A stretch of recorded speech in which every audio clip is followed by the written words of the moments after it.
France the great cloud టెక్నాలజీలో ఈతో start అయ్యేవి మూడు: ECS, EKS, EFS. ECS, EKS, EFS. ECS, EKS, EFS. ECS means elastic container service. Elastic container service దాని గురించి చూద్దాం. AWS ECS is a fully managed service. Fully managed service for running Docker containers. దేనికోసం? running Docker containers.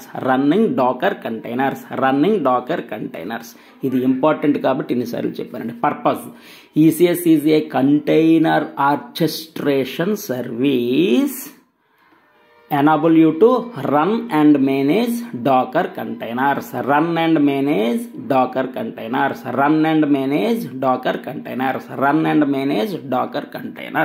ఇన్నిసార్లు చెప్పానంటే very very important. Use cases: ECS is used to deploy and manage centralized applications and microservices, making it easier to manage the infrastructure for containers without managing servers directly. అంతా automatic అండి. Manual intervention అనేది not required. Main దేనికనండి? ECS is used to deploy and manage containerized applications and microservices, making it easier to manage the infrastructure. Easy to manage infrastructure. Main key features: support Docker containers, integrates with all services. Common అండి. Integrity common, అలాగే security common. Integrates with IAM అంటే best security ఉంది. Integrates with VPC means best networking ఉంది. Integrates with ALB means load balancing ఉంది. Integrate with CloudWatch అంటే best monitoring. అంటే integrates with IAM, VPC, ALB, CloudWatch. All these are for security, scaling, monitoring, best networking. ఈ విధంగా fully managed container orchestration పైన చెప్పుకున్నాం. Supports Docker and other centralised applications. Supports Docker and other containerized applications. ECS allows you to deploy and manage containerized applications with support of Docker, Kubernetes via EKS and other containerized technologies. అంటే ECS allows you to deploy and manage containerized application with support of Docker, Kubernetes. Next integration with AWS services పైన already చెప్పుకున్నాం. Integration with IAM, VPC, CloudWatch, ALB. All these are best for best security, best networking, best monitoring, best load balancing. Already పైన చెప్పుకున్నాం. అలాగే scalable and high performance already explained. High performance, availability, scalability, integrity, security common points అండి. Scalability, high availability, security, integrity common, అన్నిటికీ common ఇది. ECS automatically scales applications based on demand, ensuring high performance without manual intervention and supports wide range of workloads. Manual intervention not required. ECS services అన్నిటికీ common. Automatically scales applications అంటే scale up, scale down applications demand బట్టి ఇది ఉంది. అన్నిటికీ common ఇది. Security common. Security, integrity, access control ఇవన్నీ common. IAM ఉంది కాబట్టి బెస్ట్ సెక్యూరిటీ. VPCతో ఇంటిగ్రిటీ అయ్యేందుకు కూడా బెస్ట్ నెట్వర్క్. అలాగే ఎన్క్రిప్షన్ ఇవన్నీ ఉన్నాయి. బెస్ట్ సెక్యూరిటీ, ఎన్క్రిప్షన్ ఇవన్నీ ఉన్నాయి. కామన్ పాయింట్సేనండి. అన్నీ కామన్ పాయింట్సే. కాకపోతే ఇందులో మెయిన్ ఏంటి purpose? Elastic container service is a fully managed service for running Docker containers. ECS is a container orchestration service enable you to run and manage Docker containers. ECS is used to deploy and manage containerized applications and microservices, making it easier to manage the infrastructure. అది.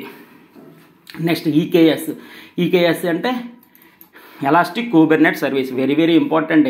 Kubernetes service, very infinite important. Elastic Kubernetes service దేనికంటే elastic Kubernetes service EKS main managed Kubernetes service for running containerised applications running containerised applications కోసం ఏ విధంగా ఏ steps చూడండి. Create a cluster, configure nodes, deploy workloads using Kubernetes APIs. Create a cluster, configure nodes, deploy workloads using Kubernetes API.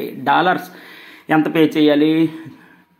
$0.10 per hour per cluster, $0.10 per hour per cluster plus charges for resources used by workloads. అయితే features ఏమేమి ఉన్నాయి? Managed Kubernetes service అనేది very very very important. అదేంటి? Amazon EKS is a fully managed Kubernetes service that simplifies. దేని simplify చేస్తుంది? Simplifies deploying simplify చేస్తుంది, మేనేజింగ్ని simplify చేస్తుంది, అలాగే స్కేలింగ్ కంటైనరైజ్డ్ అప్లికేషన్స్ ఇవన్నీ అన్ని మొత్తాన్ని సింప్లిఫై చేసేస్తుంది. మేనేజ్డ్ కుబర్నెట్ సర్వీస్ అంటే fully managed Kubernetes service simplifies deploying and managing. అది best advantage of Kubernetes service. ఏంటంటే fully managed Kubernetes service simplifies deploying and managing scaling ఇవన్నీ without manual intervention not at all required. మళ్ళీ మొత్తం చూద్దాం. EKS is a fully managed Kubernetes service that simplifies deploying, managing and scaling containerised applications using Kubernetes without needing to manage the Kubernetes control plane. మనం manage చేయక్కర్లేదు, automatic అంతా.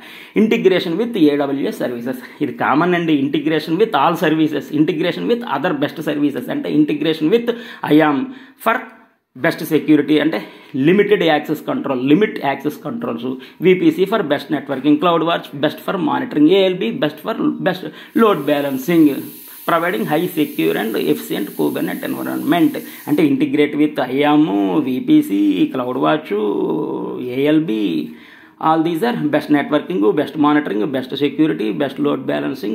All these are for high availability, high scalability. ఇవన్నీ చెప్పుకున్నాం. Highly secure and efficient Kubernetes environment. Security common, ఇవన్నీ scalability and high availability common. అంటే scale applications scale up, scale down demand బట్టి. Multi రీజియన్స్లో data store అయ్యి ఉంటుంది కాబట్టి high availability ఉంటుంది. EKS is designed to scale applications seamlessly allowing to run multi region high availability Kubernetes clusters. It also integrates with AWS auto scaling, elastic load balancing for automatic scaling based on demand. Already పైన explain చేసుకున్నాం. బుల్ట్ in security features same already explain చేసుకున్నాం. IAMతో tie up అయ్యి IAMతో integrate అయ్యి ఉంటుంది కానీ best security, VPCతో integrate అయ్యి ఉంటుంది కానీ బెస్ట్ నెట్వర్కింగ్, KMSతో ఇంటిగ్రేట్ అయ్యి ఉంటుంది కాబట్టి బెస్ట్ ఎన్క్రిప్షన్. అలాగే supports hybrid and multi cloud deployments. అది అయిపోయిందండి EKS మెయిన్ సమ్మరీ అంటే ఇంటిగ్రిటీ, అవైలబిలిటీ, స్కేలబిలిటీ, సెక్యూరిటీ ఇవన్నీ కామన్. ఆ కామన్ కాకుండా మెయిన్ ఏంటంటే managed Kubernetes service for running containerised applications simplifies without manual intervention, automatic అనమాట. ఇవన్నీ మనం చెప్పేసుకున్నాం. అంటే create a cluster, configure nodes to use Fargate and deploy workloads using Kubernetes API. ఇది fully managed Kubernetes service simplifies deploying, simplifies managing, simplifies scaling. ఎన్నిసార్లు చెప్పినా అదేనంటే you may feel bore. Next EFS అంటే ఎలాస్టిక్ ఫైల్ సిస్టమ్. ఇందులో కూడా integrity, security ఇవన్నీ ఉంటాయి. అంటే కన్కరెంట్ యాక్సెస్ అనేది ఇంపార్టెంట్ అండి. ఎలాస్టిక్ ఫైల్ సిస్టమ్ అంటే ఫైల్ స్టోరేజ్ చేస్తాం, కన్కరెంట్ యాక్సెస్ అంటే ఒకేసారి యాక్సెస్ చేస్తాం. Access from anywhere any data, అదే very simple. Elastic file system, managed file storage service, elastic file system main అది. Can be accessed from multiple EC2 instances concurrently అంటే ఒకేసారి parallelly at a time we can access అనమాట. Managed file storage service that can be accessed from multiple EC2 instances concurrently. How? Procedure చూద్దాం. Create file system, mount them on EC2 instances and use them for scaling file storage. First file system create చేయాలి, then mount them on EC2 instance, mount చేయాలి, then use for scaling file storage. Store చేసి use చేసుకుంటాం. Use అంటే accessing అండి. Whenever you require data you can access concurrently. Charges based on storage usage and data transfer. Charges based on storage usage and data transfer. Amazon EFS features fully managed file storage చెప్పుకున్నాం. Scalable elastic చెప్పుకున్నాం. అంటే storage scalable అండి. అంటే ఆటోమేటిక్గా grow అవుద్ది, ఆటోమేటిక్గా shrink అవుద్ది. Storage అనేది ఆటోమేటిక్గా గ్రో అవుద్ది, అలాగే స్టోరేజ్ అనేది ఆటోమేటిక్గా ష్రింక్ అవుద్ది. ఏ విధంగా? Add files, remove files. అదే చూద్దాం. EFS automatically scales to accommodate your storage needs without requiring manual intervention. Manual intervention not required. అన్నిటికీ common point. Offering scalable storage, scalable storage, scalable storage, scalable storage. Very very important. అంటే ఆటోమేటిక్గా grow అవుద్ది storage, ఆటోమేటిక్గా shrink అవుద్ది. అది offering scalable storage that grows and shrinks as you add or remove files. Shares access అంటే concurrent access అండి. concurrent access అనే చెప్పుకున్నాం. Very very important. EFS provides shared access to your files allowing multiple EC2 instances or containers to access the same data concurrently, making it ideal for distributed applications, big data, web, server farm. Secure and integrated. Security integrated. Supports NFS protocols. NFS అంటే network file system. Network file system. It working on many operating systems. Linux కూడా, విండోసే కాకుండా Linux కూడా work అవుతుంది. లైనక్స్లో కూడా work అవుతుంది. అయితే ఇందులో ఏంటి? EFS provides scalable, secure, highly accessible file storage, concurrent access. Concurrent access file storage. File storage అనేది స్కేలబుల్, ఫైల్ స్టోరేజ్ అనేది స్కేలబుల్. అంటే automatic grow, automatic shrink, concurrently access. అంతేనండి. Very very very simple boss. Like, share, subscribe. Thank you.